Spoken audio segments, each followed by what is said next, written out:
ಕಣ್ಣಲ್ಲಿ ನೀರು ಬರುತ್ತೆ.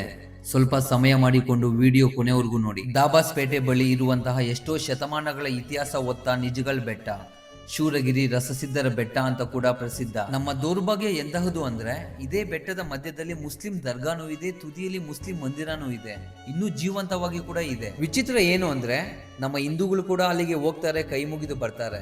ಆದರೆ ಅದೇ ಬೆಟ್ಟದ ಮಧ್ಯದಲ್ಲಿ ಶಿವ, ನರಸಿಂಹ, ದುರ್ಗಾದೇವಿ ಇರುವಂತಹ ಮೈಸೂರು ಚಿಕ್ಕ ದೇವರಾಜ ಒಡೆಯರ್ ಕಾಲದಲ್ಲಿ ನಿರ್ಮಿತವಾಗಿರುವಂತಹ ದೇವಸ್ಥಾನ ಇಂದು ಪಾಳು ಬಿದ್ದು ಅನಾಥೆಯಾಗಿ ಉಳಿದಿದೆ.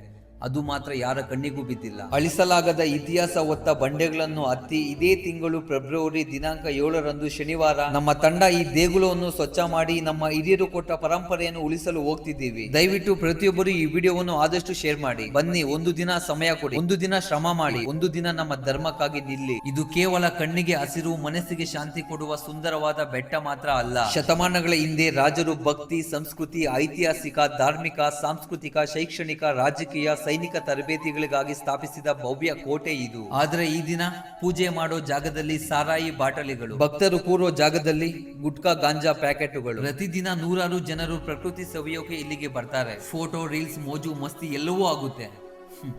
ಆದ್ರೆ ಪಕ್ಕದಲ್ಲೇ ಇರುವ ಹಿಂದೂ ಪುರಾತನ ದೇಗುಲದ ಸ್ಥಿತಿ ಯಾರಿಗೂ ಬೇಕಾಗಿಲ್ಲ. ಹೊಯ್ಸಳರು, ಮರಾಠರು, ವಿಜಯನಗರದ ರಾಜರು, ಮೈಸೂರು ಒಡೆಯರು, ಚಿತ್ರದುರ್ಗದ ಪಾಳೆಗಾರರು ಕೈ ಮುಗಿದು ಪೂಜಿಸಿ ಆರಾಧಿಸಿದ ದೇಗುಲ ಇಂದು ಅನಾಥೆಯಾಗಿ ಉಳಿದಿದೆ. ಹಿಂದೂ ಧರ್ಮ ಅನ್ನುವುದು 24 ಗಂಟೆಯ ಒಂದು ಸ್ಟೇಟಸ್ಗೆ ಮಾತ್ರ ಸೀಮಿತವಲ್ಲ, ಅದು ಒಂದು ಜವಾಬ್ದಾರಿ. ಫೆಬ್ರವರಿ 7ರಂದು ನಾವೆಲ್ಲ ಹೋಗ್ತಿರುವುದು ಕ್ಯಾಮ್ರಾ ಹಿಡಿಯುವುದಕ್ಕೆ ಅಲ್ಲ, ಕೈ ಮಣ್ಣು ಮಾಡಿಕೊಳ್ಳುವುದಕ್ಕೆ, ಇತಿಹಾಸ ಉಳಿಸುವುದಕ್ಕೆ, ದೇಗುಲ ಕಾಪಾಡುವುದಕ್ಕೆ, ನಾಳಿನ ಮಕ್ಕಳಿಗೆ ಈ ಸುಂದರವಾದ ಬೆಟ್ಟದ ಮಧ್ಯದಲ್ಲಿ ಹಿಂದೂ ಪುರಾತನ ದೇಗುಲ ಇತ್ತು ಅಂತ ತಿಳಿಸುವುದಕ್ಕೆ. ನಿಮ್ಮೆಲ್ಲರಲ್ಲೂ ಒಂದು ಮನವಿ, ಒಂದು ಗ್ರಾಮದ ಪಕ್ಕದಲ್ಲಿ ದೇಗುಲ ಸ್ವಚ್ಛತೆ ಅಂದಾಗ ಖಂಡಿತ ಆ ಗ್ರಾಮದ ಜನರ ಸಹಕಾರ ಇರುತ್ತೆ. ಆದ್ರೆ ಈ ದೇಗುಲ ಬೆಟ್ಟದ ಮಧ್ಯದಲ್ಲಿ ಇರುವ ಕಾರಣ ಪ್ರತಿಯೊಬ್ಬ ಯುವಕರು ಸ್ಪಂದಿಸಿ ಲಿಂಗ ಭೇದ ಭಾವವಿಲ್ಲದೆ ಪ್ರತಿಯೊಬ್ಬರು ಬಂದು ಕೈ ಜೋಡಿಸಿ ನಮ್ಮ ಧರ್ಮನ ಉಳಿಸ್ತೀರಾ ಅಂತ ಭಾವಿಸ್ತಿದ್ದೀನಿ. ದಯವಿಟ್ಟು ಪ್ರತಿಯೊಬ್ಬರು ಈ ವಿಡಿಯೋವನ್ನು 5 ಜನರಿಗೆ ಶೇರ್ ಮಾಡಿ, ಜೈ ಶ್ರೀರಾಮ್ ಎಂದು ಕಮೆಂಟ್ ಮಾಡಿ, ಮತ್ತಷ್ಟು ಹಿಂದೂ ಕಾರ್ಯಗಳ ಯಶಸ್ಸಿಗೆ ಫಾಲೋ ಮಾಡುವ ಮೂಲಕ ಬೆಂಬಲಿಸಿ. ಜೈ ಶ್ರೀರಾಮ್. ಧನ್ಯವಾದಗಳು.